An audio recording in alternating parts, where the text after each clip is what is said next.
Namun tiba-tiba tahun 2019 kalau nggak salah, paman saya yang dekat sama Agwan, teman Agwan langsung dari kecil menghubungi saya, Charlie, ada kabar bagus nih.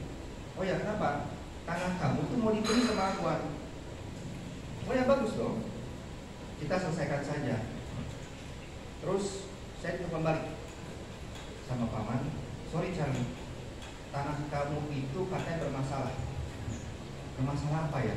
Kita sudah 35 tahun gak ada masalah. Katanya mereka hanya mau ganti rugi.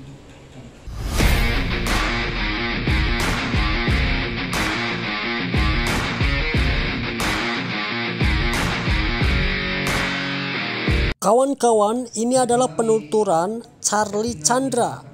Charlie Chandra memiliki tanah yang kemudian tanah itu kemudian disengketakan. Padahal dia sudah memiliki tanah itu selama 35 tahun. Seperti apa? Yuk kita simak kawan-kawan. Hanya satu, sebagai pemilik tanah yang dipenjarakan. Dan saya hanya bisa keluar apabila saya tanda tangan kontrak atau perjanjian. Saya tidak akan menggugat dan melapor mereka. Dan saya tidak akan ganti rugi. Jadi 30.000 itu sangat bagus, karena hingga hari ini sertifikat saya harus diserahkan kepada polisi dan saya sama sekali tidak diganti apapun. Dan ini saya anggap sebagai pelajaran. Nah, lu lawan gua. Itulah. Cerita ini sebenarnya perjuangan dari tahun 2014. Waktu itu ayah saya yang hampir masuk penjara. Ayah saya waktu itu sudah umur 75 dan waktu itu saya nggak begitu ngurusin ya.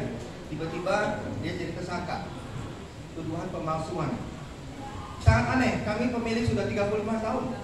Sertifikat hak milik tidak pernah ada masalah. Kok bisa tiba-tiba ada tuduhan pemalsuan? Dan bahkan pelapornya itu siapa? Pelapor itu cucu cicit dari pemilik pertama.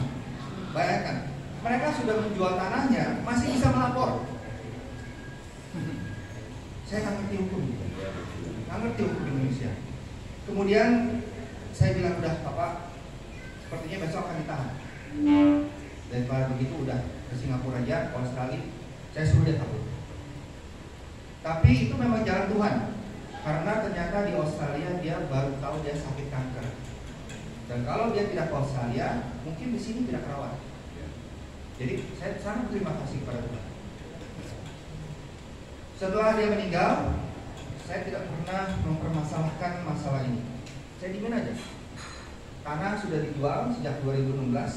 Kami diam aja. Saya tidak pernah mencari mereka, tidak pernah menuntut apapun. Namun tiba-tiba tahun 2019 kalau nggak salah, paman saya yang dekat sama Agwan, teman Agwan langsung dari kecil menghubungi saya, Charlie, ada kabar bagus nih. Oh ya, kenapa? Tanah kamu tuh mau dibeli sama Agwan. Oh ya, bagus dong. Kita selesaikan saja. Terus saya telepon balik sama paman, sorry Charlie, tanah kamu itu katanya bermasalah. Bermasalah apa ya? Kita sudah 35 tahun gak ada masalah. Katanya mereka hanya mau ganti rugi. Saya teringat kejadian dulu waktu tahun 2014, saya memohon kepada paman saya, tolong bantu. Anda sebagai teman baiknya Agwan, tolong bicara pada Agwan. Tapi waktu itu saya tolak. Alasannya Agwan sudah beli dari orang lain. Sekarang saya berasa